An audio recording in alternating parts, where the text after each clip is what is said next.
Okay, so today I'm going to be reviewing a run Trinity performed the other day that came within 15 seconds of a new PB for them. And I've always found that on average, if you're going to make a mistake on a split, it's going to cost you 15 to 20 seconds. So if we assume that's true, then only one split in this run had to go better for this to have, PB potential, which is not a very healthy way to look at things. I would much rather look beyond a 1 second PB and say, this split has this much time to save. These moments could have been improved. This is where you've lost X amount of time. And at the end of the day, to even get a run close to PB is a really good sign. And we could just leave it at that. So again, this is just a resource, and like all resources, they're optional. So you don't have to listen to what I have to say. I do spend more time watching than playing at the moment, so let's keep that up. I'll probably need to do a bit of fast forwarding. Ahead of time, Trinity unfortunately has to deal with PS4 loads. And they do suck. They're not good. Unfortunately, some of the recent things I've been looking into with routing require a little bit more use of the guidebook than it used to. And so I don't really want to dwell on that too much, because the amount of time that Trinity would then lose to loads, yeah, it's even worse. So instead, I'm just going to try and focus on not too much on movement, but certainly tricks and eggs. Because for the most part, I think those are pretty standard, but there are some that I want to talk about. Let's get started. And I am listening to Celeste in the background because I will not be listening to the audio, as I don't know much about the conversations going on, and I'm here for the gameplay. So there you go. Let's go. So off the bat, not going for the early 5, but plenty of gems in the run. Nice post-egg movement there. Opting to go to Cloud, which I like. We can all agree that aiming skip is faster, but the amount of resets it requires is just fun, really fun. Oh yeah, for example, just going into Cloud, it's good for me actually. I get a chance to breathe, so I probably won't speed these up. I'll try and keep it consistent. So early game is definitely okay. I wanted to say clean, because I know they did a run before this. Yeah, so unfortunate time loss with the whirlwind, but hardly anything to worry about. I will comment on this only because it's a small thing. But considering where we end up here, and then where we're going to go next, so we're going to run off to the side, which is correct. I would probably say approach a bit more to the right and clear it anti-clockwise, so you don't spend time going back and forth here. But all that's going to do is save you like a second. That post-egg movement, not the cleanest. Like, I like the direction here. At least I think I do. And then this jump.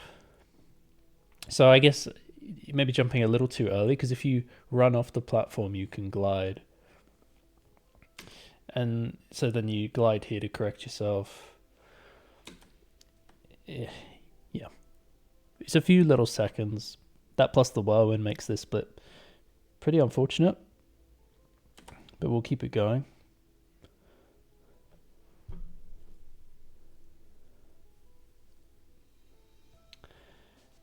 I do like the resetless mentality though. However, Certainly, I would be considering a reset after that, only because it's the start of the run. Even with that, this run ends up being right next to PB, so it shows that it's not the be-all, end-all. We can disregard it and say, sunrise.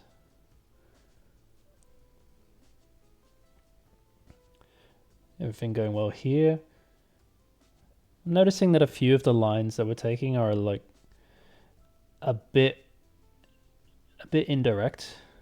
Sort of like they flow around the path that is shortest. Even if you went the shortest path though, it's not going to save heaps of time. It's just little things. Over the course of a run, you will save a few seconds, but if that can all be undone by messing up one trick, then it's still not something you should focus on too much. But yeah, there were two notable mistakes in Cloud, and I would say both of them are very avoidable. And I think we missed a 10 gem just now. That does suck. Ah, right, yeah. I'll talk about this bit. Yeah, so you can charge just slightly earlier than that, but even charging from here, you may, if you charge when you land, you may be able to get around Hunter and Flame before, which you may do that already, but that just might not have worked out. And it makes it easier to clean up the gems after the fact. Yeah, playing it safe with the glide. Not a worry, and into Sunny we go.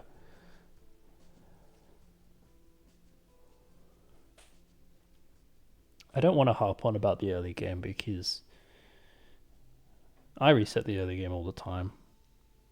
And I don't want to entice it. I don't want to advise it. A few extra gems grabbed here.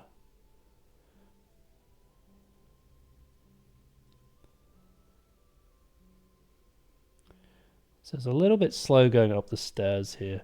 And this is the older route. And we go a bit wide there too, but that's fine. This is the older route where we're actually going to take a quick game continue here. So the route I would encourage you to do, because load screens are so long, is I would actually not even go around here. Take a perfect hover to the left, because you can make it up onto this side, which essentially takes us off towards the end of the level now, and then you can come back to this area after end of level, get to this egg, Vanessa, and then we'll finish the level over at Miles. And just a small thing, aside from you can glide up these, where you'll jump but then you'll glide again, just to get onto the platform a little quicker, and then you can do another input, which is why basically you press X, X, X, X, X, X, and you will climb a little much. I'm seeing just a few small movement mistakes, but because they happen one after another, it really does start to add up. It's been a couple levels. Maybe I'm just being harsh. It's not my place to say. But it's nice to think that there's time save sitting right there to be grabbed, and I think on average there's got to be like 4 or 5 seconds per level on just little movement things. And one of them is here. You definitely don't need to go this far left to grab this gem. You pretty much just need to be on the inside of the doorway, if we call it that, the opening. So obviously we go up through the center here, but then if you like tap left here, you can move Spyro more to the left. So I'm basically just holding charge instead of turning. I don't need to turn to get to this position because I'm already, near enough to the gem. And I might turn a little bit, but instead, Spyro's already like in this zone, so we don't need to glide as far to catch up. But upon reflection, I don't think it's gonna save heaps of time. But yeah, of course, because we have to quick game continue now, we end up waiting just a little bit longer.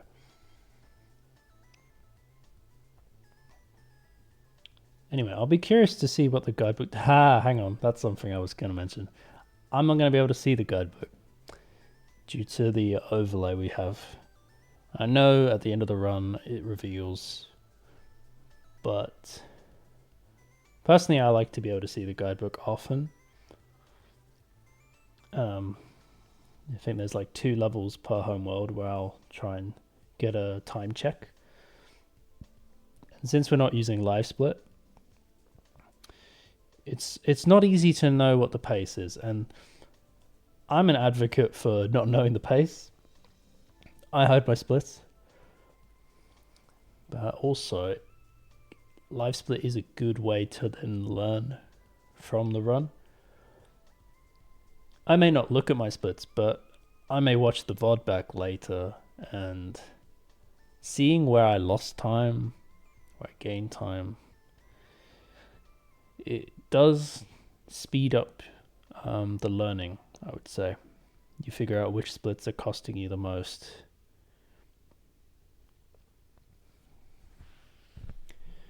I'm definitely dwelling on these early levels too much. I could probably skip ahead a bit. But if there's this much to talk about already, it shows that there are lots of opportunities to pull this run to a low 36, 35, 34. And it may just be a few seconds per level. Ooh, spooky music.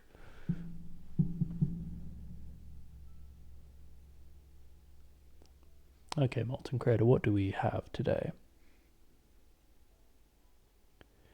A long load screen is what it has. My gosh, I'm on 1.25 speed as well. Nice. Avoiding that enemy is good. No need to interact if we can help it. A little hesitant, but still doing the right thing, making sure that post-egg movement has reset before going out there. A little bit sloppy through there, but all in all, Molten Crater is a tough level to lose time to, so long as you're not making major mistakes. So I don't think I've got anything to talk about there. Try and skip ahead. Oh, okay, that was an interesting wide path. Let's review that quickly. Ah, yeah, that's pretty cool. It picked up the 5. Didn't actually know Sparks would go for that. Alright, Seashell's an interesting one. Potentially 6 eggs to grab here. One of which is a real pain if so.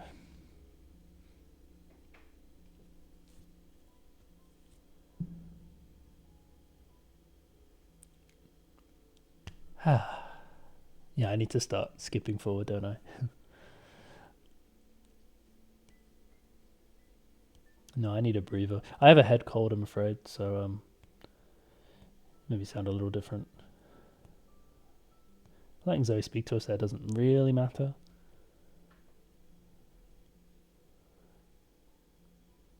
I feel like this might have been behind it by a cycle, but that's a couple seconds. Maybe I'll talk about that quickly. So, I feel like I need to sneeze. It's not going to happen. Not going to happen. So, going up here, we're going off quite far to the right. And then something else that happens is because we're charging, we get flown out of the water. But, you know, we have to then land before we can do the perfect hover up. All this would really save us a couple seconds, but I think if you start charging a little earlier, Just be careful not to aim for Zoe. I would aim a bit more to the left. You can, well, and you get to this point, you wouldn't be holding charge anymore. So instead of jumping out of the water, we're already in this position. You can perform the perfect hover, and I would say you're probably already in this space. Again, 2 seconds. Big deal. I guess that's where my head is at, though. Like, I do look for the detail in most levels. And with this run having over 20 levels, 2 seconds per level, 40 seconds. Fantastic, great.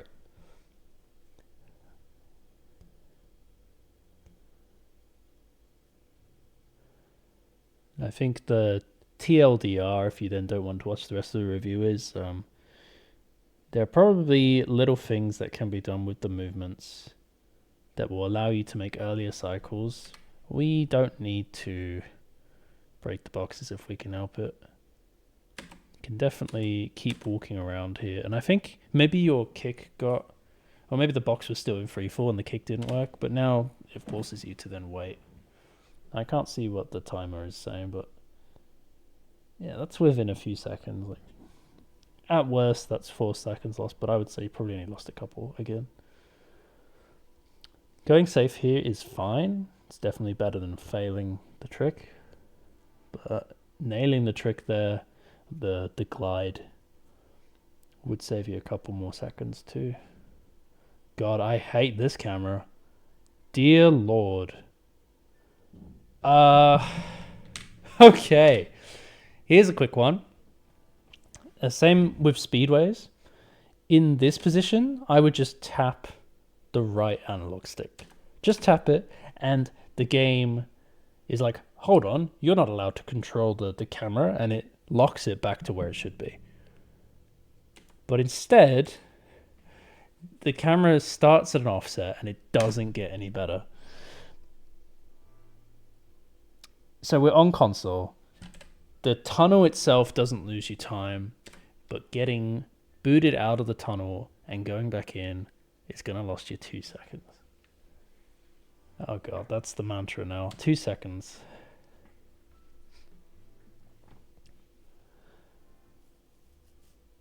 Yeah, we're fortunate that we're on console.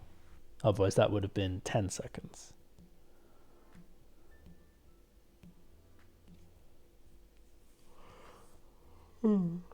Sorry, it's quite late. Quite late, it's 9 o'clock. I'm used to waking up early now. The sun comes up too early. Yeah, so we didn't do Pluto. All good. Optional eggs are optional. Who would have guessed?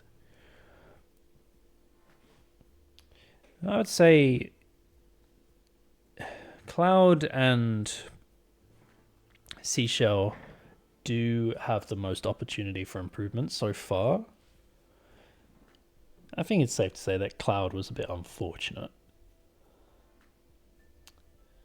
And yeah, that camera thing for Seashell, difficult to say. That it's definitely an easy fix when you know how to do it. But just those few individual moments not going as clean as they can, we start to see that, you know, there's probably... you see that the start of this level is the same as the tunnel. If we tap the camera, when you turn here, the camera's already locked to you. But for some reason, when you spawn into a speedway, the camera is not locked to you. And it just makes it easier to line up for the rings. Because yes, you're flying low. Here I go, worrying about the details. You're flying low, but you can actually be more to the right as well. Alright, but that's not going to save you lots of time, so don't get too involved in the small things of Mushroom Speedway. All that matters is that we don't fail it. That's where your time loss comes in.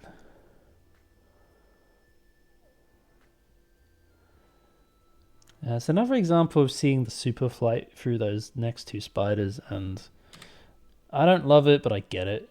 Another supercharge here is just better if you're able to maintain.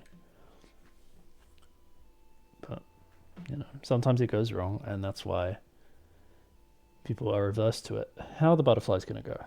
1, 2, 3, 4, 5, 6, 7, 8. Excellent. Yeah, that's pretty solid time still. The main improvement would be if you can add in that other supercharge after the first one. UFOs are a little spooky. Nice to grab the first two. Doesn't matter about the third. We do grab that one, this one, that one. Quick turnaround. Oh, almost. Yeah, losing a couple of seconds. What's that? 2 seconds? Oh my gosh. And off to Cloud Spires we go. I'll probably skip ahead when I just confirm that this is all the same route. I have thought about guidebooking to Sunny here, but I assume it's slower. Oh, plus we'd be missing out on the 2 5 gems outside, so. Okay, yeah, so all that's been done here. Leave the level, run on over. I haven't really talked about gems, but I think this is quite a high gem count, personally. Everyone has a preference. If you collect more gems early, you get to cut some out later. But if we end up over gemmed at some point, I will come back to that. I think I'm usually close to like the 510, 520 mark here. Okay then, Sheila. Are we doing IGT strats? It doesn't seem that we are. And that's okay. We do get the gems. Ooh, a little slow on the kicks there. Meaning that when we have picked these gems up, 2, 3. Yeah, Billy was waiting for us for at least 3 seconds there. Which is what we want to try and avoid, because if we're trying to get through the level as fast as possible, we just want to make the most of these little checkpoints. Yeah, gems are solid. Aside from the IGT manipulation, not a whole lot you can do to speed up this split. Going to grab a few of the baskets, which I do like. Again, we're over gem, so we don't need it. Yep, we're doing the anti-clockwise route, so hopefully we get the opportunity to speak to Zoe at the end. Pretty good fast ones. Quick kick jump. 1, 2, 3, 4, 5. Yeah, saving a few seconds here, which I like. Yeah, so the trade-off of not doing the earlier IGT strat is we get heaps more gems. So this is a very healthy gem count. And we still were able to save the time with Zoe at the end. So that was a good Sheila. I like it. Off to Buzzington.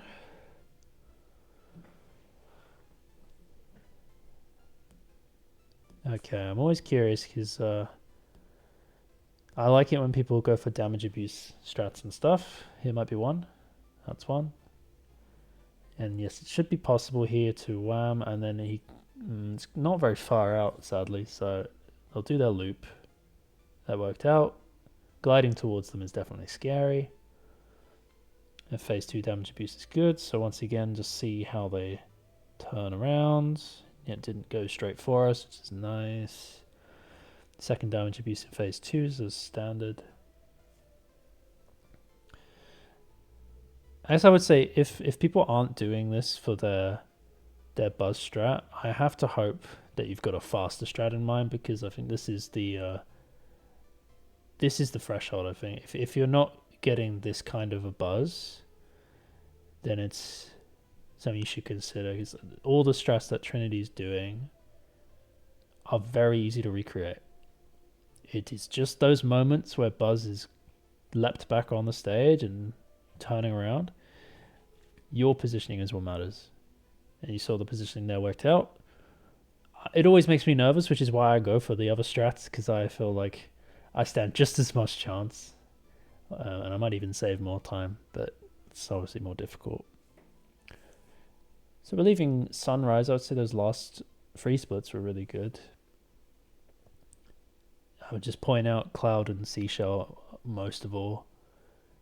But in general, Sunrise not losing a lot of time, as it shouldn't. You know, most people are confident with Sunrise. It's just those moments where it goes wrong. I don't think we really need the 5 gem. Could just grab Dave there, but all optional.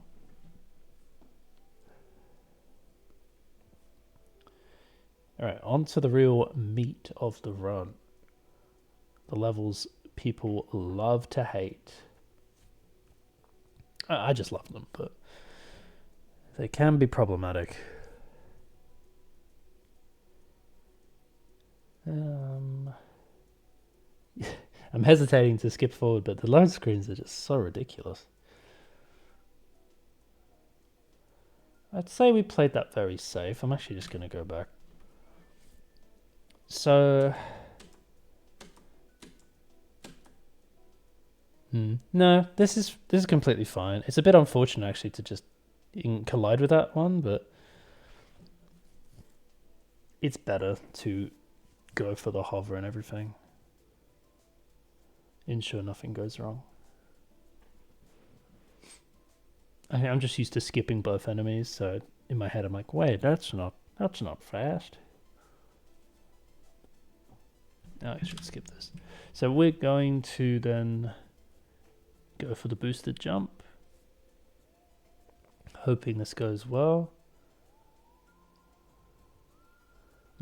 I would argue that for this one, you could probably just go straight to the right here. And then when you get to like this position, you hop up to it. You're trying to skip straight to it, fall down. It's a little more difficult than it needs to be, you know? Really nice boosted jump though. I'm not going to need to review that or anything. That's just exactly what you want. Grabbing a lot of gems in this area. We're grabbing the 5s here. Oh, did we miss a couple of them? So we're at... So you're at 792 right now. So we've run away from that gem. And I think that gem got stuck on the hammer or something. That's a really unfortunate 10 to miss. Because they're right there. Still, in a run with this many gems, who cares, I guess? But at some point, cutting gems out might be a good thing for the run. So then we start to look at these optional 5s that go missing. When you were already in position, it's just something went wrong. Very clean parts of this skateboarding egg. Because we're not jumping off those first ramps to like increase airtime. We just want to land the trick as soon as possible. What do we do here? Nice. Love it. One more. Ah, that's beautiful. I'm so happy to see people go for that. Because it's really not that bad once you know what the inputs are and you're actively thinking, oh, this is what I'm going to do next. Because it does happen quite fast, despite there being cutscenes in between. It's like one short string of inputs into the next, into the next. But that's, I'd say a near perfect Enchanted. I'm not going to worry about the second or two of movement that can be found. Just not messing up those tricks is what counts. I don't know if I like the glide over, but the difference will be less than half a second, I would assume.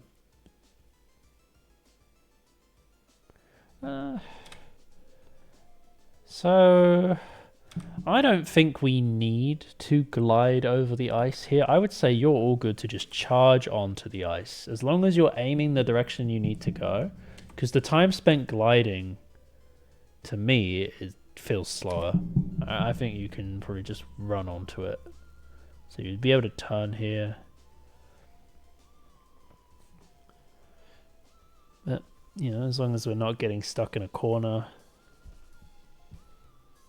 All portals lead to the same level. That's what the saying is, I think. Okay. We're going to do that again. This bit, because you're jumping, the TNT enemy doesn't see you yet. So they're only going to notice you here. And this is where they put down the TNT and start running to you. Whereas if you had just charged onto the ice, they would have seen you straight away, put down the TNT, and they would already be running to you by the time you're here. But instead we have to wait. And that's maybe another second. Nothing major, but super easy to change if you wish. Oh, we got stuck on the ice. That can happen. Pretty annoying. Perhaps just because we're a little too far to the left. I don't know. I'm not really too sure about that one, but unfortunate. At least we didn't get destroyed. Ah, this is a big one for me. I like the fact that you went for the trick, but I see no reason not to grab the 2 vases. That's 20 gems. It's like one of the easiest 20 gems to get, since they're right next to where you're going to do the trick anyway. So if we're going to like skip... How do I put it? If we go out of our way for gems at some point, I'm going to be like, probably could have just got these instead. I think of the head bash in Sheila, you know, the reason why we didn't do the IGT manipulation at the start of the level. We can probably live without that head bash chest, and we'll probably get these instead, and you're still going to be saving time. And your gem count's really healthy to begin with, so... I like that we corrected the lineup though. Yeah, it was just being more parallel that needed to happen. Playing it safe through there. I like to do 2 hovers as well. I just don't want to fall down. Since they're not difficult jumps, they feel very bad to mess up. Grab some gems just to ensure. Falling off here sucks, but happened twice. Okay. Okay, I want to talk about this because I talked to a few people about it. This jump doesn't require you to charge. You don't have to charge to make this jump at all. All you need to do when you're standing here is, you know, you walk forward and then you jump. And when you're at your max height, you do the perfect hover. And as long as you're lined up with this bit, basically, you will make this gap. You do not need help from the charge. Yes, you can do it with the charge, but when you are including it, you risk falling off a bit more often because you have a smaller window to put the jump input. Since instead of walking off, you're now running off, and Spyro doesn't have their feet on the ground, they just fall. So it's definitely not a requirement. It's nice that you can have it, but I think I would suggest practicing that trick without the charge. And I'd also like to encourage you to try this, right? Instead of jumping here, if you charge, I'll go back one more time. So I don't really see it on the screen. It's something that if you're not looking for it, you won't know. There is a step below us here on the left. I'd say if you keep turning left and you just charge, instead of jumping here, you can like fall onto the step and then do a small charge jump, which takes you down to the ice where you are. And like I've talked about before, if you start charging onto the ice instead of gliding over it, even though yes, your speed eventually drops, I still think it's faster overall, your momentum on ice. So it's just a small movement change you could think about. It's not like it's going to save heaps of time. I do not like this at all. Let's talk about it. Nice movement through here. From this position, we can actually go straight up to the ledge if you jump full hop. I think maybe you have to be on like the left side, but you can definitely do it. So going up to here and going up to here is a little slow. And then we have full sparks. Yeah, we've got full sparks right now. And I tell you straight away, there's a fodder in the next room. Just run into a TNT, basically. instead of flaming it and waiting. The way I would do it from here, you know, I'd go straight up, but then this TNT right here, I would just flame it and then charge into it, and the AoE will break the wall. So you lose 1 health, but you're not waiting 1, 2, 3 seconds for that. And you end up getting the fodder anyway, because it's lined up, in this case, with all the enemies. It's a very easy adaptation to think about. How do we go with the thieves? Straight for the red one. No worries. We'll go around for the yellow. Taking it a little bit wide, but safe. And yeah, safe was good there because they were slightly forward, so they started running kind of the moment they appeared on the screen. So well done for catching that one.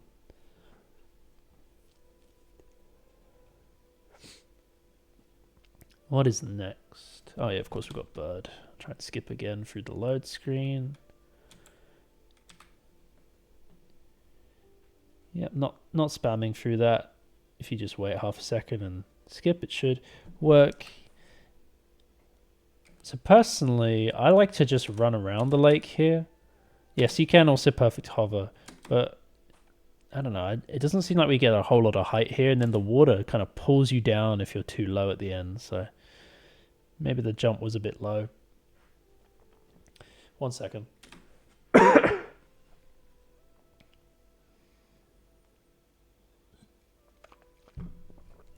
Quick hydration break. So instead of charging straight at the thief, I like to go a bit more to the right here, so they're actually off my screen. And then I'm going to turn and I'm going to aim for the tree pretty much. So instead of chasing all the way around to here, we would actually have already caught them. And that's another second. But because you kind of aim more directly at them, they continue to move a bit sooner, and it makes it harder for you to catch them early. Skip a couple load screen. Okay, bird is a fun one to see because he's quite annoying to control at first. Yes, nice 25 grab. Certainly with this gem count, not mandatory, but very nice to have.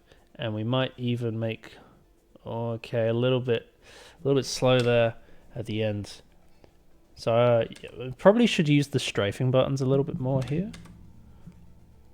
Do we use them much during this? Maybe there.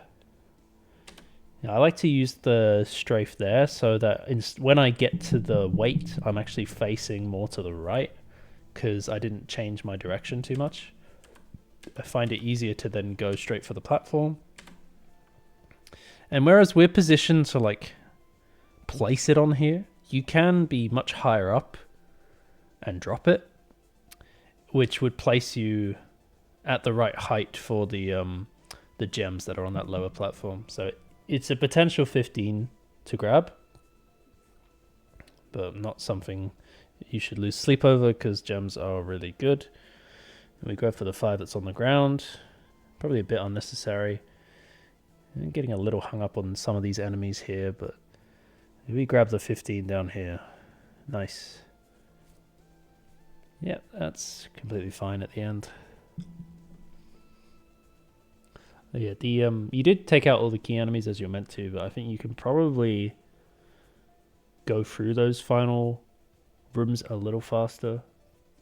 It's just at the cost of a couple gems, so there's no major things wrong. I'd say midday overall has been very good.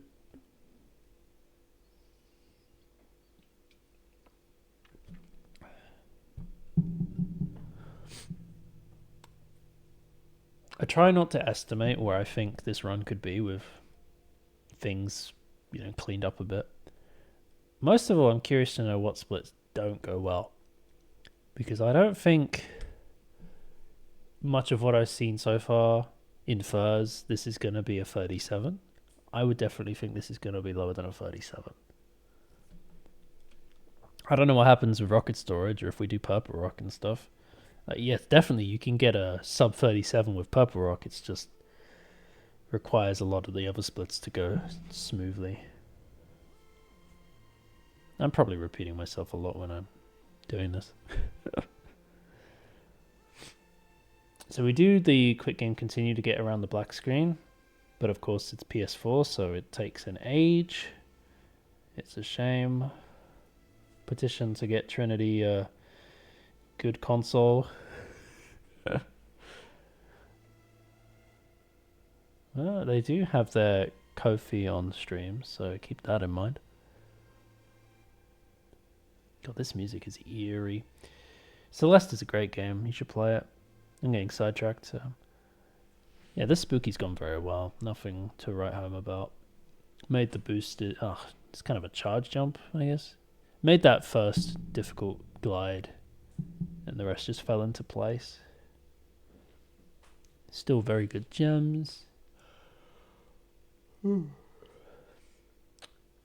I have noticed that I've not been writing notes.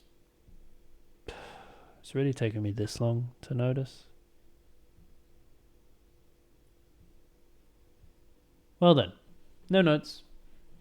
Not a problem. Boop. It's just going to be verbal confirmation today. Cool. It was a risk. It was a risk to do this at night. And I'll just say it now. I don't really like going for these gems. Just because they force you to go a bit too out of the way. It is for a 10. But as far as optional gems go, we could have grabbed those ones in Icy. Yeah, it's how I feel. Quite a safe route here. Oh, that was really clean at the end. So, once again, going for that one first. I don't usually do so, but I can see why. It works out, and we grab all of these in the fire. Yeah, so gems are exceptionally good. And then because you're already facing the... Yep, so then you just get to press charge. So it is slow to have to turn your head all the way and flame, as opposed to be facing the pot already and then pivot to the egg. But whatever's consistent, the difference is got to be a second at most. This movement here could be improved just a little later on the jump.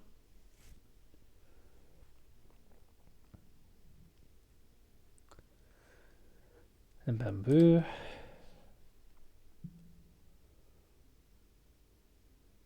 I'm wondering if there's going to be anything to talk about in here. This level is very linear in the intended way. There's a lot of optional gems, and I'm seeing you grab some now. I do feel that you're already over-gemmed, and we're just piling it on. So, interesting to see what gem count we have at Bentley. And grabbing that 5 too. I don't remember all my gem counts off the top of my head, I gotta say. But I don't think I'm at 400. And we basically stopped at every enemy. So let's break this down. This enemy, I think it makes sense. And to be honest, I think you could flame sooner. You could probably flame whilst you've hovered, so that the gem is already falling, but it's not the end of the world. This enemy, Noel showed me a way to grab that gem sooner, but it's optional, you don't need it, and it's right there if you do. We'll go for this one. I think the only reason we ever go for this enemy is because we're trying to take the shortcut glide around to the left here. We definitely don't need them for the gem. And then we go for this enemy, and then we go for this enemy. It's probably adding another 2 seconds when you could take the glide in front of this tower. So we just kill this enemy so that it don't interact with us, and then take a turn to the left here and a glide around. Because gems are not the problem. It's just finding those few seconds. As far as gem counts go, this is mad. This feels like could be a pay money bags run. Shout outs to pay money bags, good category. So yeah, we're doing great for gems, and we got the fast egg kill. Hooray. Egg thief, I should say. So Xing bamboo. Now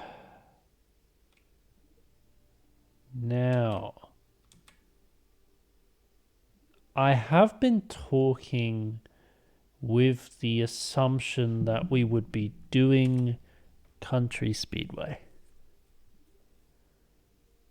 because I think it makes sense. I suppose the gem count makes a bit more sense now, because we're not going to get that boost of gems. But even so, I still think we're over. Oh well. Yeah, not going for Country Speedway as a choice. Fair enough. I still like it. That's all I'll say. I still like it. So we haven't done Bluto. We didn't do Country Speedway. We'll see what eggs we include. Here we are in Spike. Spike has a bit of RNG. That's some crazy RNG. You could have even gone slightly sooner, but I respect that you didn't, because, jeez, a little bit scary when that happens. Like, oh god, he could have shot that one. And we get one more of these. It's just your average Spike fight, really, isn't it? Hope nothing goes out of place. From that position, he probably... No, he's going to walk a bit. Nice. So he's more on cycle for this drop. Beautiful. That's exactly what we want. Do we get the early whirly here? I don't think so. No. So for this, you need to start moving immediately. And I would just hold right. And then basically I kind of aim for this part of the hut. And when I get to the wall, I'll turn left, jump, do a head bash usually. And instead of, running back to this kind of set path, I'm already in this position, so go straight onto the whirly gig. Only saves 2 to 3 seconds, but nice to have. Okay, let's get out the load screen today. Hello, Bianca.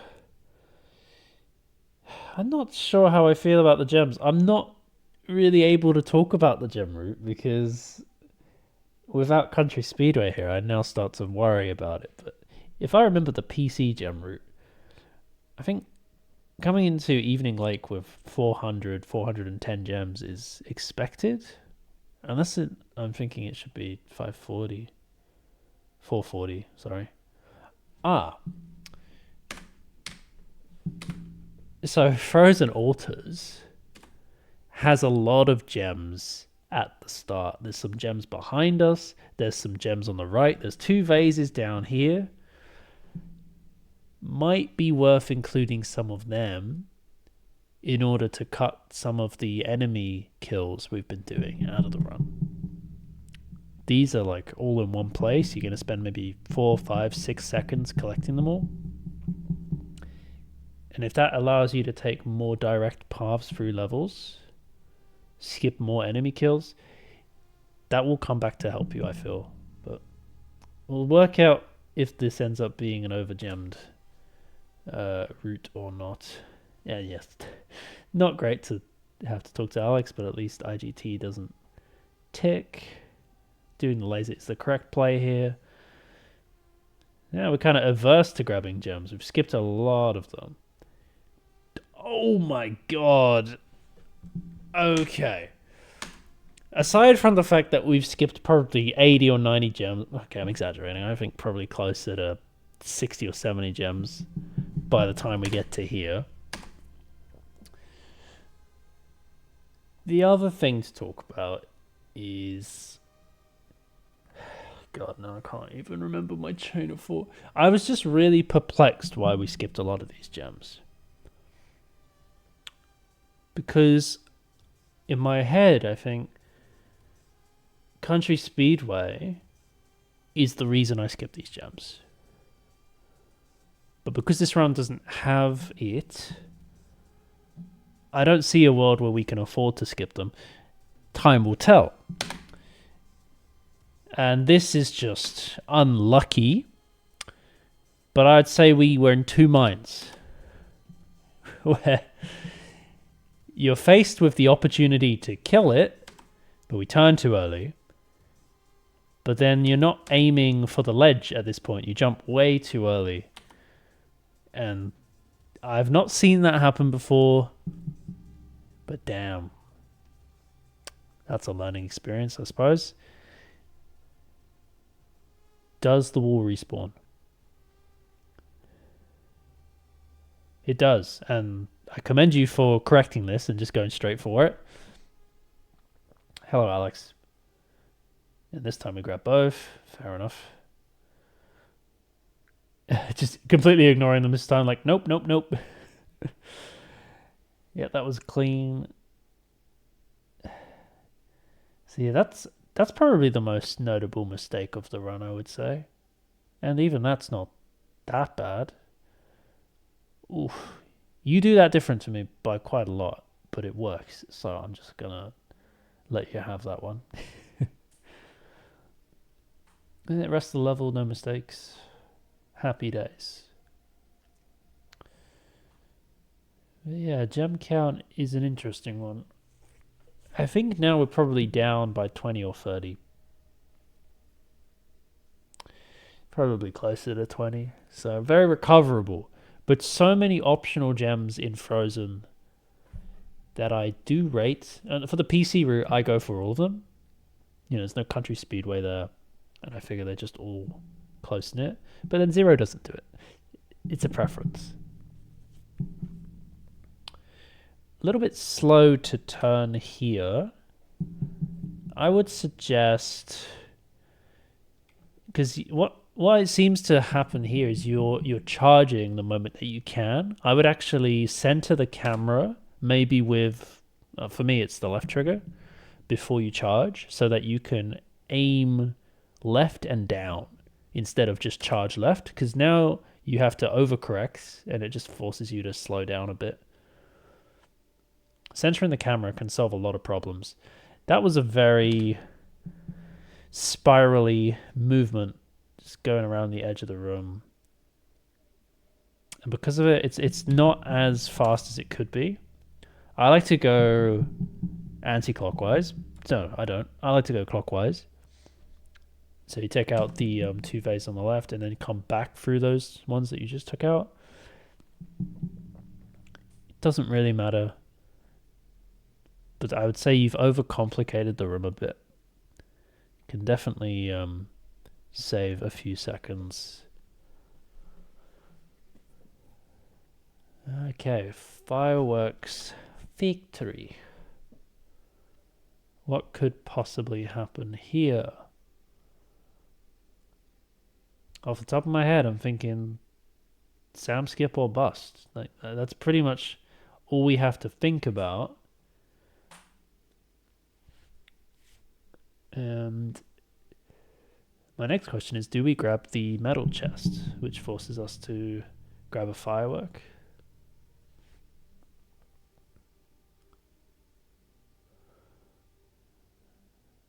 Everything is fine here. And we're going to opt to grab the extra 25 gems or so.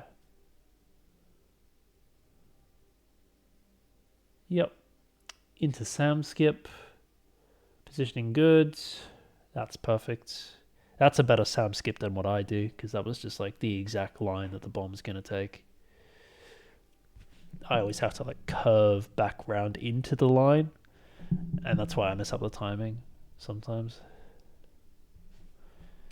Okay, what are we doing next? Is it charmed now? Well, it will be. We've got to do Jank Whale because we haven't got Country Speedway yet. So from here, do we quit? Yes, this is probably the correct play, but gosh, load screens are fun. It's 30 seconds. I think it's 30 seconds. If this is 10 seconds at a time, it is. Yeah, that's 30 seconds to do that. Oh, God. And then this is another 30. All right, start of this level. Do you have an optional 15 right there on the right of us? I like him, but I suppose you don't really need them. I hope you don't anyway. I'm not entirely sure about this gem count, because earlier I thought we were really overdoing it on the gems, but now... Well, after Frozen anyway, I start to have my doubts. Here, Narwhal taught me something recently. So, you can see the pillars moving to meet us on the right. Instead, what you should probably do, from this position here, I would be aiming to the left. You know, where the pillar crossway is, I would aim to the left. The pillar's kind of going to sit there. And then as you get near it, you're going to change direction and go to the right. So it's like a matador thing, I suppose. The alternative is something I used to do where you can get near it and then do a little short glide to get around it. But if you do this, they're going to cut you off. It's just unfortunate. Oh, that's beautiful. I should probably try and learn to do that. Because I'm so used to going for the wall glide thing here, but that perfect hover basically takes you to the exact point you need. Nice. Yeah, I have not really tried going for that approach. Might be a good idea. And taking time to make sure we grab the vase there. 3 5s are easy to grab. There's another 5 next to the thing, I believe, the power-up. Okay, yeah, the corpse of that enemy. This is pretty rough. We need to talk about this. So, aside from missing the 5 on the right there, laddering is fine. Certainly, because the corpse can bounce us a bit, just be prepared to put a glide in here if you have to, because you're obviously quite near the edge. I would charge that guy rather than stop here, because when you stop this far away from these two enemies, they get a lot of time to wind up their attacks. So I would charge through, it gets you nearer, and this fireball, I've seen that it can sometimes kill both enemies, but through my personal experience, that's not consistent. It might be a skill issue on my part. What I will do is I'll kill the enemy on the right, and then I'll jump over the enemy on the left's attack, and I'll kill him on the way down. Meaning I've got all that time to hit the enemy that's up this way, turn and hit the enemy over here. You can do it all. But because this fireball doesn't hit and they fire both attacks, this here though, that's unlucky, and we'll talk about it. For some reason they have iframes. This fireball should kill, but it doesn't. And because of it, you're then stuffed. And that fireball misses. I assume you were going to get hit by the enemy on the left anyway. But it all falls apart. And then, oh, you almost got hit again. And the timing runs out, so you're forced to run back. And you're low on health. It's a chain reaction there. But at least, you know, nothing to write home about here. Bit slow on the... Gosh. Oh, okay. Yeah, this aiming, there's not a whole lot of confidence here. This needs to be shoot. But you second guess yourself a few times. It didn't really look too low, but apparently it was. I guess overcorrect is all I can advise there. So we aim for the head. Aim for the head. And that looked a little off target, so I'm glad you took a second shot. But oof, yeah, I guess the first one was absolutely fine and almost got you killed over the acid. So just quickly, that death in Frozen, and then this area, the acid lake, make up the vast majority of the mistakes in the run. The other mistakes do pale compared to this, which is a good takeaway, I suppose, of like, these are the problem splits I've seen. I don't know. I feel like Frozen overall wouldn't have lost you that much time. It seemed like a lot because there was a death involved. It happened quite early in the level though. But yeah, Charmed Ridge has been brutal.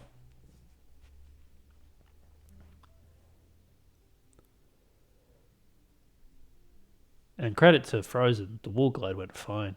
It's just the board didn't want to let you have it. Bit of hesitation on the perfect hover here. So like it is an interesting choice in my opinion to go to this side, but it's fine if you're happy to execute it. But then what happens is you get here and you change your mind. So yeah, just go to the muscle memory you're familiar with. And from here, we don't get this trick. We're just, I think, a little late on the glide. And maybe not standing close enough to it because we're quite off to the right. But no, it works with the perfect hover that you're doing. So I can see why. Just a shame that it wasn't first try. But it compounds that this split has not gone the way you wanted. And at this position, I would say we're under gemmed. After all that's happened, I think we're under gemmed now. Needed to grab some more gems in Frozen Altars. Would have been a good response. But yeah, we'll see how the gem route recovers. It's certainly recoverable. And we're exiting out of the portal, off to Lost Fleet. Do we go for that 10? No, we don't. You were pointing at it and then I thought you might. But it's a little bit out of the way. Because then you have to turn underwater. Always a terrible idea. Okay, Crazy Ed. How does this wall glide go? Very nice. Very clean. So cutting this level in half, basically. That does hit, I hope. Yes, it does. And then off to Chad. Presumably then we're doing subs. I like subs. Subs is a good egg. It's fast. But I would still say the gems are struggling. Okay, fast subs. What do we have? This is aggressive and I don't like it. That you do not need to go that close to the tunnel. Because you spent so long moving there, you have much less time to actually aim. Like by the time you're aiming, he's already come around the corner. At least the second one worked. And that was a really good reaction to the third sub. And this guy's a bit too high up, so it gets difficult. At least you make the proactive choice to chase this one. But subs 1 needs a bit of work.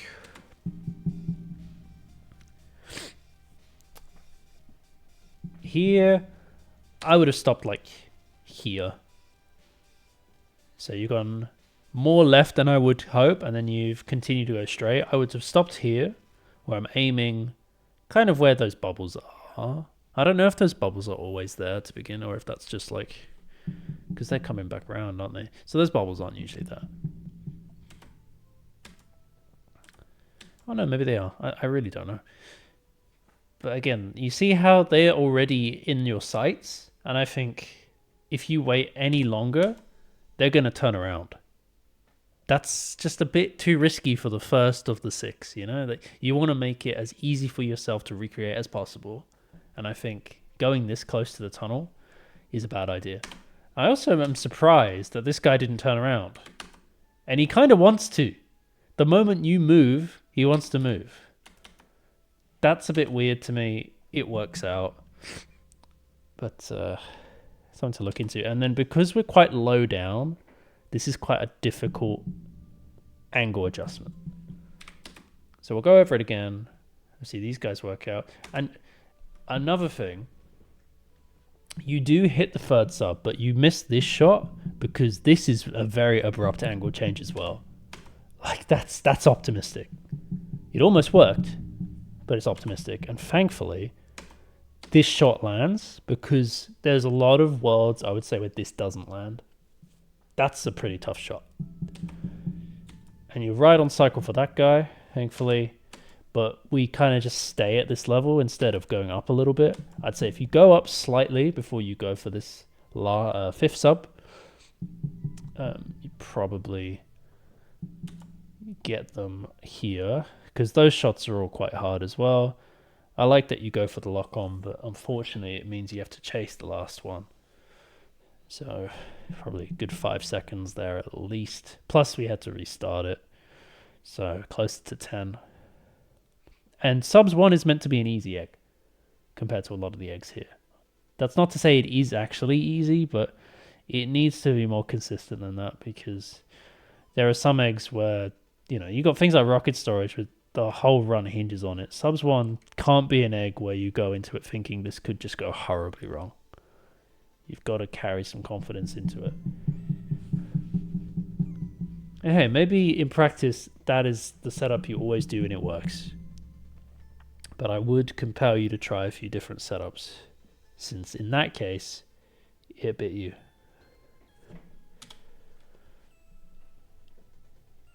And out of Lost Fleet, we're going to go straight up. Unfortunate movement here. Not going to dwell on it. The fact that we need to go to those 5s means that we've basically just lost 5 seconds for 10 gems. Gee, I wonder if we'd grabbed that 20 in Icy Peak if we'd needed to do that. No, don't go there. Sorry, cold. So, we're at 940. We absolutely need this. And there are just about enough gems between here and the end that we may not even need to grab the gems in the room. But yeah, cutting it a little bit fine. How does this go? Yeah, that's a very nice Hannah jump. What gems did we grab after this? Ah, we're going for these ones. Okay. Yeah, that was a nice recovery of the gems. I guess I don't know what I'm talking about. In the end, I suppose you probably didn't need those 5s outside. Well, look, as long as it's a route you're comfortable with, do it. You ended up being 5 gems over, and I was thinking we might be down. But you did have to go for the head bash, which is not ideal, but it's there. So if you want to include the head bash, I suppose me harping on about gems is irrelevant. Keep doing your thing.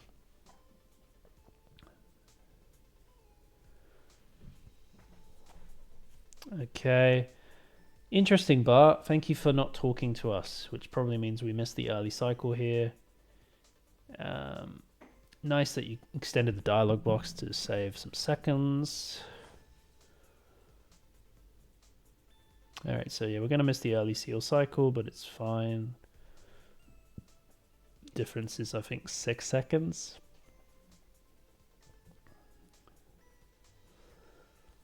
Out of interest, like the only reason we can think to make the early seal cycle is if Bart talks to us that. And then, like, whilst this is happening, the snowball that just broke is the one that we'd usually be able to get if this is all going according to plan, which then means we can get this snowball here and we are not waiting around. It can be done. Just need things to not get interrupted. Okay.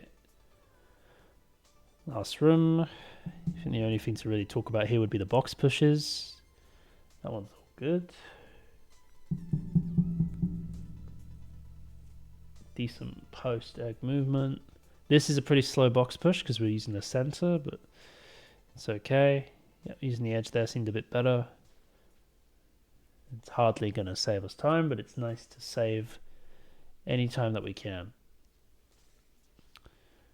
So here I would be looking at the timer, but I can't see it. It was 2x something, which is meaningless to me. But that's a good opportunity to review the run up till now. I love this song.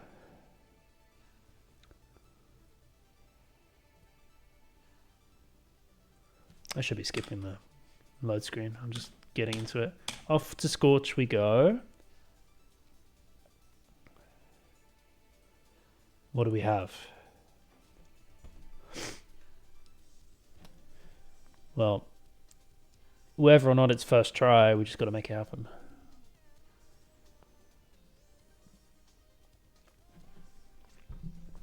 Green start. Hopefully throws a red. Unfortunate. Hopefully he throws a red. He does. And Scorch went to the correct side. But we didn't quite get him in the stun lock, so we have to wait. But what did he throw? Was that fireballs? It was. Okay, never mind. Well, we got quite fortunate though. Okay. Did we want to pick up that red? I don't think so. I've talked about this with a few people before. Aside from like... Here, we'll go from here, right? You only need to fire like 1 or 2 rockets to stun lock him. Instead of spending this much time firing rockets, you should probably spend a little bit more time moving towards them to guarantee that the rocket hits. Because then what's going to happen on this next one, aside from... We should not pick up that red because we're trying to make sure that Bentley throws a green, yeah? So you want to leave the reds so he can only throw greens. But then we don't move, we just jump in place here. And that's why he gets away from us. So you spend a little less time thinking about shooting, a bit more time moving. This isn't going to happen. And because of it, we now have to deal with these bloody enemies. Oh, Lord. Thankfully, that works. Fireballs. I'd say you've been lucky twice on fireballs. Is that 3 times? I don't know. Nice. We got the fodder there. Stops him from throwing any more chickens. We do not want chicken storage. Shoutouts to chicken storage. This seems like a pretty good cycle. Yeah, he's going to do it when he stops. Beautiful. Like, the rocket storage is fine, but I think the fight itself needs to be improved because the stun lock should be the easy bit. And when the stun lock kind of hinges on... Sorry, when the fight is hinging on... Scorch threw fireballs on their own, I get a bit nervous. Like, you don't want to give him the opportunity to throw these eggs because I'd say most fights, he's just going to do it and you're going to be screwed. Like, yeah, here, for example, he normally, I would say, would not be throwing fireballs, but this is the second time he's helped us out. And then this one's not going to play out either. We just spend so much time chasing him. This comes down to your positioning. Like, from here, this is the positioning you want. But now he's too far away already. You need to spend a little bit more time going towards him. You don't spend that time, so he gets away from you. And pretty much, like, unless he's standing in place doing fireballs, it's going to happen again and again. Thankfully, that one doesn't. What about this one? Yeah, I don't know. Some of these just feel like they work, and other ones I'm not so sure. I would just always assume you have to chase him a little bit. And that way you never miss. And you also don't need a refill on the reds, because you will spend maybe 2-3 rockets each time. How much HP does he have? 10? 12? It's all good. Yeah, just something to think about. You don't want to break the stun lock. Once you have the red, getting the red should be the hard part. And then once you've got it, it should be smooth sailing right up until the end of the fight. Certainly, you want to be thinking about the rockets that Bentley is leaving on the field. But you don't want to have to be battling Scorch to get that stun lock. You know, the stun lock should happen pretty naturally as long as you have a red. And it's doable with greens. Anyway, this was a really nice rocket storage. We do pick it up. I can see how happy it makes you. That's awesome. This is now a run. But certainly the time we've lost across a few splits hurts. And that was a pretty... I don't think that was a fast scorch. No, I think probably a good 20 to 30 seconds could be saved there. Maybe 20 is more reasonable. Yeah, not having to deal with eggs, not chasing him.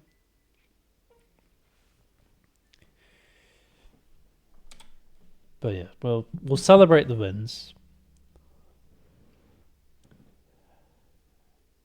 So what are we going to do here? We're obviously going to go to Crystal. Straight to Crystal. Talk to Marvelous Magnifico. Why not? Perfect. How do we do the cleanup? Yeah, I like this movement. I like to go under the tree. I think it's better. Slide gaming.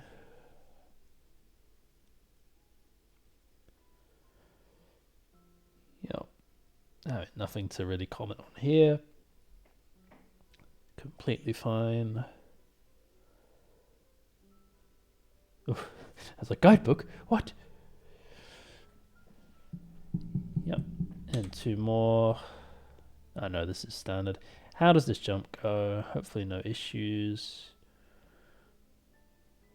I do remember having a few good paces back in the day that I just would die here because I didn't take any time to line up.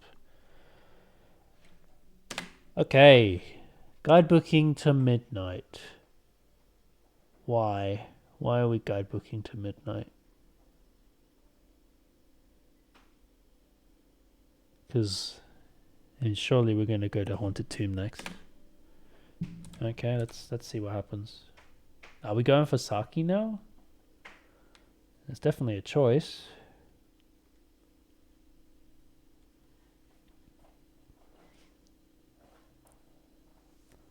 Yeah, okay. Seemed a bit uncertain of where you were there. Guidebook. What? And we're just going back to Crystal. Yeah, okay. I suppose. I think you can leave Saki until later. Because you're going to have to backtrack anyway. I think it's just easier to rope that in with...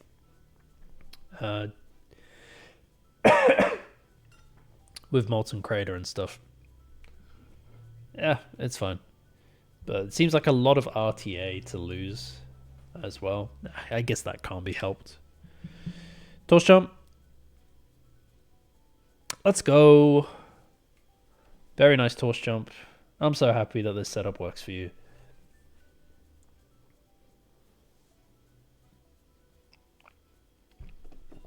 Okay, into tanks.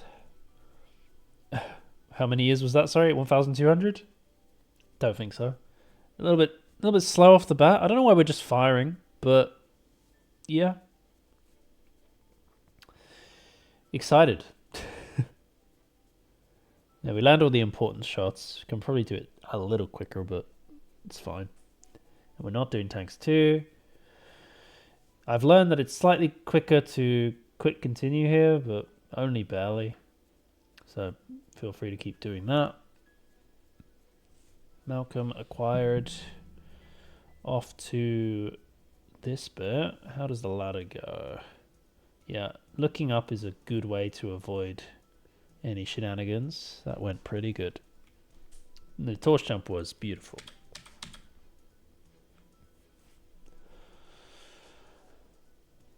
Not many levels left.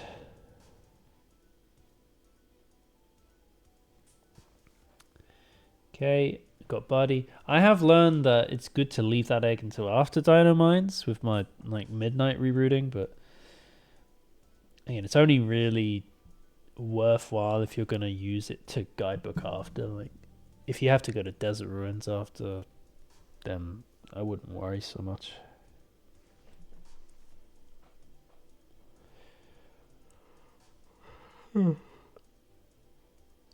It wouldn't save that much time anyway. I like this as opposed to I'm going to take the risky jump. Just save yourself the time. Go around this way. Obviously, we don't need the gems, so yeah, we're just flame charging everything. Or charge flaming, I don't know how people want to refer to it on SRT. Yeah, able to skip past that guy too, nice.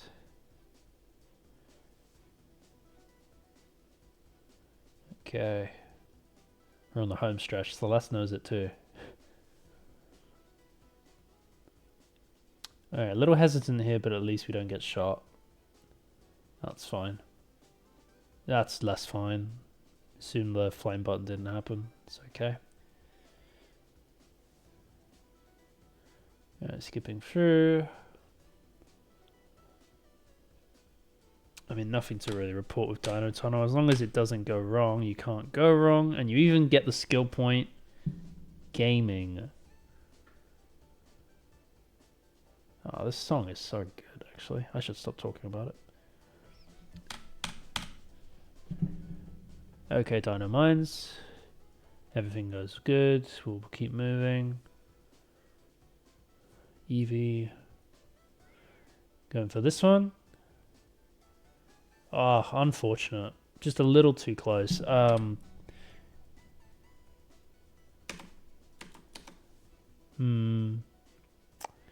Guess maybe we started turning a bit too early. Or maybe we flamed a bit late. If you started flaming sooner and like faced them, even if they started to turn, you may have got them. I don't know. But yeah, that is unfortunate. Time loss. Because these are the things that have now compounded, and knowing that this run doesn't PB by less than 15 seconds, it's like, there's not much keeping you away from it. It's really close. But more than that, I think a 35 can absolutely happen soon. But consistency in certain areas is more crucial than that.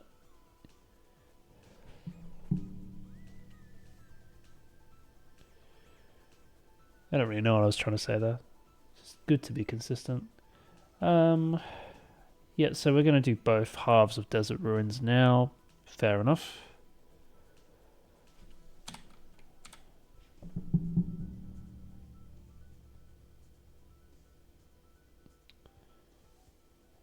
Okay. Not necessarily take out the enemy, but it is an option.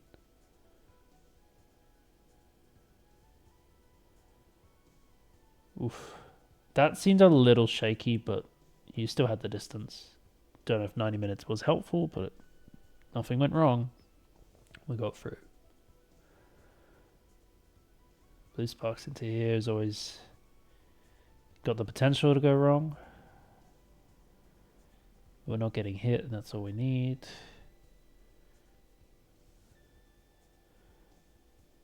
Seen that it's possible to get a damage abuse here, but it doesn't always happen. So, and this damage abuse is known to be good.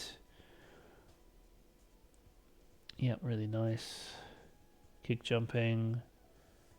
Love to see kick jumping. Good kill. Up to here. Do we grab the fodder as well? Yeah. I think it's okay to leave here on blue sparks. Like there are a few fodder around in the homeworld, and we're gonna have to guidebook back before we go to the sorceress. So. But the difference is half a second. So we're at 95 on the egg count, but we've already grabbed Saki, and we already grabbed. Oh, I think there's still Billy outside of Desert Ruins.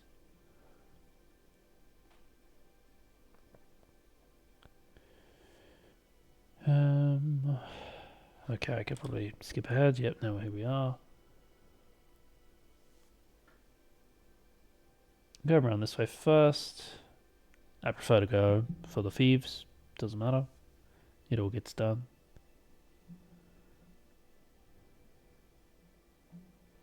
Okay.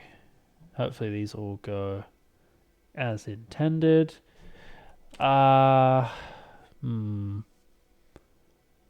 I'm not sure why we're approaching from this angle as opposed to getting near them, like via this rock here. We'll watch how this plays out, but I'm assuming you're not going to catch them early unless there's a setup here I've not seen before. It's pretty close, actually. Yeah, fair enough. But I would say you would still save time if you took the direct approach. You just have to be sure to, like, charge jump over this lip. So yes, they start moving a bit sooner, but you close the gap to them a bit sooner as well. And then instead of catching them on that last straight, you would be able to flame like here. And I think in this case you might be able to, but you have already lost some time by going so wide. So I like the setup because it means you don't have to wait till the end bit, but because you go so wide, I think you're losing the same amount of time. It's better than missing it though. And this way has kind of slowed him down. Oof. Oof. What makes me a bit scared here is that we don't actually see him. There's no way of seeing him because we've closed the gap so much. Like, that's pretty blind. But it's working for you. Fair play. But I'm just worried that... frozen altars. Okay. Are we doing boxing? We must be doing boxing. So I'm going to reduce it back to normal speed. And I'm going to count how much time I think this is costing us. Okay. So we're competing with eggs like Bluto, Subs 2, Country Speedway, I guess. I don't know. So, starting from here. 1, 2, 3, 4, 5, 6, 7, 8, 9. Pause for dialogue.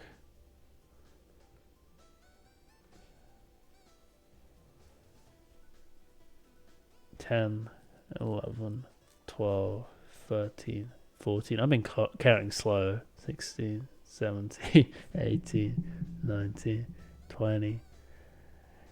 Yeah, I don't think this is a bad egg. I don't. I just don't like the fact that it's a little RNG. Like so. I think Bluto is just a better option if you think RNG can be played with. But I think I'm gonna do something I should have been doing before instead of just counting in my head out loud. We're gonna look at the timer down the bottom. Okay, so we re-enter the level at, it says down the bottom left, 55 seconds on the counter.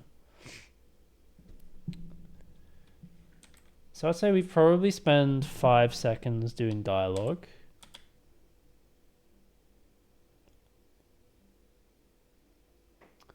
I think we're losing, like, in this split we probably lost 30 to 35, which is sort of on par. But I don't really rate Boxing 1. The fact that we have to revisit the level irks me. Of course we do a lot of revisits, so what am I saying? But it's just not a revisit that I've ever really thought about. It is on par with, you know, an average Subs 2, an average Bluto. And it's pretty straightforward. So that's something. More than anything, I think I just like the variety. But, oh, yeah, of course we're not charging out of that. Yeah, that's fine. It's still the right guide booking. But yeah, what bothers me about boxing is, like, there's nothing you can do. If he blocks, that's it. He blocks you. Great. Gotta wait now. Even Bluto, when the RNG is against you, there are things you can do to manipulate him. But yeah, I think they're probably on similar playing fields, so we'll say we got a little bit unlucky on that boxing, and we'll leave it at that.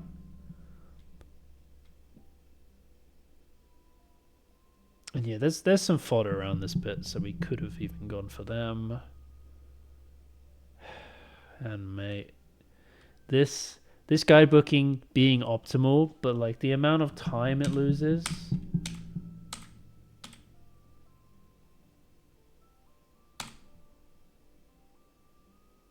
Like that's a minute RTA. God, I hate PS4 so much. It's so slow. Ah. And look, I used to play on PS4, so I know where you're coming from. All right, we work with what we got. But when IGT strats require these kind of things, it's unfortunate, isn't it? Okay, Sorceress. If I remember rightly, I think this is the split that's kind of been blamed. Probably because it happened right at the end of the run. We're not too happy with how this split went. So we're doing a lot of rolling around. But one thing I'm noticing, right? We're not really moving. So because you're not kind of wiggling, moving from spot to spot, you're essentially static. Like you're dodging everything, but you're static. So you're not really prepared to adjust. So when this drops down, you don't respond. I guess you're kind of waiting for this attack, right? So, and then she does something completely different. But I do like to just actively move in this fight so that if it drops somewhere I'm not expecting, I land on it straight away. But yeah, that first attack being off target is kind of weird. I haven't seen that happen too often. And instead we have to then wait, and I assume she's going to run all the way. No, she stops there. Does that hit? Okay, good. Whew. That could have been catastrophic, but instead we just lose a few seconds. You know, as for the rest of the fight, like, yeah, it's good to be able to dodge it. I just like to walk around on this lip on the edge because you still have a lot of room to dodge. But from here, I can just jump forwards onto whatever I see, and I get just a little bit more of a view of where it's going to land. You are a little bit too far to the left, so you're going to have to come this way. And this is the kind of stuff that, well, I don't know what I'm talking about. Okay. Are you ready to go on this one? Okay. Let's talk about tanks. I don't know about the early shot, but what I will say is her walking dead center is really annoying because I don't know where she's going to go after that. But what we want to be doing is leading her shot. Or doing a leading shot, I suppose. Like shooting where she's going to go. The first shot here may have hit if she went left, sure. But then what you could also do is cover the right. So after you fire that first one, when she gets to the edge, you're aiming off to the side a bit. Practice it. Like she walks at a very similar pace, and you only need to aim like here in most cases to catch them. If we always just wait for her to stop, she might just move. This is the problem. Because now you're forced to wait. Like you had the tiny window to shoot again, but then she keeps moving, and like that shot, that's not a leading shot, that's a panic shot. While she's walking around, if you're preparing to like aim at that angle, there is always a chance that you'll catch them early. And then as soon as you hit the first shot, it gets a lot easier because you know what to do. We just keep going back for more. So another thing I would say is even if the start of this phase goes poorly, take another shot. Don't wait for her to stop. I'd say it's much riskier to wait for this because she might not attack. And then you've just wasted that time. Because now you're going to watch her go back. You're going to watch her keep going. And it's only here when she decides, I'm actually going to attack you. If she doesn't do this, it just keeps going. So we've got to build some confidence with sniping her, I guess. I've gotten quite comfortable with it over time. It's not that bad. You just have to sort of be able to figure out if she's running to the edge of the stage, where do I need to shoot her if she goes this way? Right. It's usually like 1 or 2 of these side pods to the side. Right. But yeah, tanks, both phase 1 and 2 could have gone a bit better. Can't lie. Phase 3. Good start so far. It's a shame that we're in the middle of the stage, because really, if we're at the edge looping around, we can just continue to fire. But there's a lot of like turning and adjustment going on here. So it went probably the best out of the 3 phases, but it wasn't the best. And I know, oh hello me, I know you weren't too happy with that UFO and with that fight. Skipping ahead, 37.06, 14 seconds off PB. Some of the splits we've talked about, like Charmed Ridge, is the only difference maker. Dying in Frozen, big difference maker. Starting poorly in Cloud. A few things in Seashell we talked about. Overall, the gems worked out.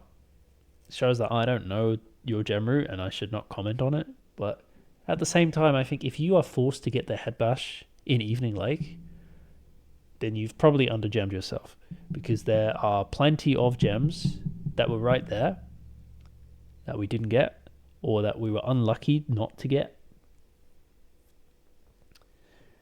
And I think if you don't care about watching load screens, there are a lot of things we could change in Midnight to save you a few more seconds of just the egg order and stuff. But that's not what's going to make the difference. I think it will be good to implement that for future runs. I won't break it down right now. Come to me if you want to talk about the rerouting I've been doing, but a few of those splits just cost you too much time. You already knew that. I didn't need to say that for you to know that. It is really good to see how close this run was to PB with those mistakes, because it tells me if you iron out those mistakes, you're going to get a 35. Guaranteed. There's definitely a minute of time save ahead without really needing to change anything, like your egg routing and stuff. But I think it would be good to consider adding a few things, a few level orders. One for example, Sunny. Change Sunny around. You won't have to watch a load screen. You know, you can save that load screen for later in the run when we're doing all this guide booking, but it has been proven to be slightly faster as well, so that's good. And then, yeah, mistakes in Cloud, or like slightly suboptimal things in Cloud, it's the first split. I don't want you to reset over that, but I do think it's a split that needs to be more consistent, because I'm assuming that's a split you're going through more than the rest, but maybe you are just doing every run's a resetless, and that I would commend you for, because I can't do that. No way. And there's no shame in taking a reset when you are trying to PB. You know, it may not be time save over your PB, but it's certainly unnecessary time loss. It's got to be my favorite 2 words to put together. This run was really good still. Top 10 performance. Yeah, that last split was Sorceress. It just feels like the stars did not align today. And given how some of the other splits went, I would have been gutted for you if this was a 36-53 or something. So keep doing your thing. I'm happy to see weekly streams of runs. I find that it's a little unfortunate that we only get 2 runs out of you per week. I'd love to see more. A 3rd run would be the dream. And I feel if the issue is real life time, If the issue is I'm spending an hour and a half per run,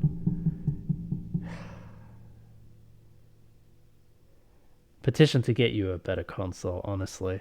And another thing is all this like RTA that we are including for IGT's sake.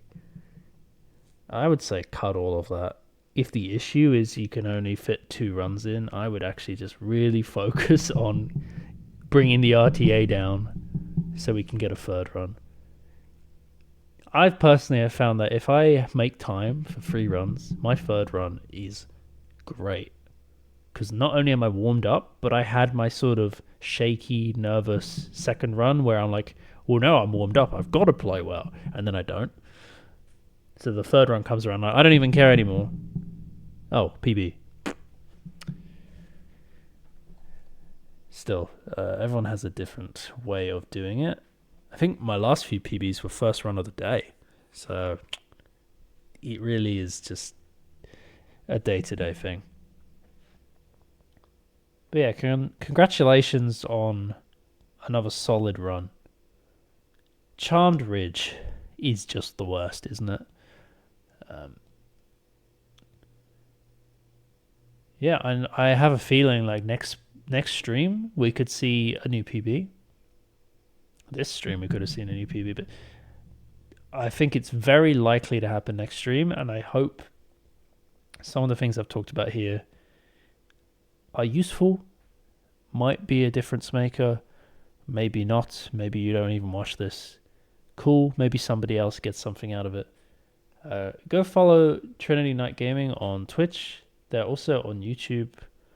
They play numerous games, not just Spyro, but the fact that they can do all of that and still be a top level SRT runner on console is definitely a big deal. Hope to see more from them. And in the case of some console runners who I know are actively pushing, hope seeing the fact that they can get a mid 30 with, you know, this sort of unpolished run in places. I hope it's motivating. I do think we can get more runners to a 35 and below. Consistency and a few faster strats here and there. I haven't really dwelled on movement too much after the early stages, but I've put it into words before, but I'd say like a good minute or 2 of the clear-cut top runners disparity from the rest is movement. And in a run with 25, 30 splits, say there's 30 splits, that's like an average of 2, 3, 4 seconds per split, no? I'd say it's probably more like 4 to 5 seconds per split is just movement mistakes. Not even mistakes, just moments that are not optimal. You know, every movement decision we make is a choice. The only wrong choice is a bonk, usually. You can do what you want. But I would advise you to check out some of the movement from top runners. Other top runners, I should say. Narwhal's a great example because Narwhal's come from S1, where movement is just that integral. Zero also, though Zero is mostly on PC at the moment. And PC movement does feel snappier. There's no like sliding on the ground to think about. But no, Narwhal's movement is really great. And I've improved my movement from watching their runs. So yeah, if you then want to watch my run, that's fine. But I still reckon I can improve my movement. Okay, I am rambling a bit. I've said what I wanted to say. More than anything, I hope this was even slightly useful, and I hope to do more. My voice is on the way out tonight, so I'm going to rest up. thanks for watching. And the Celeste music stopped at some point as well, so hopefully this wasn't too dry. All right, see you next time.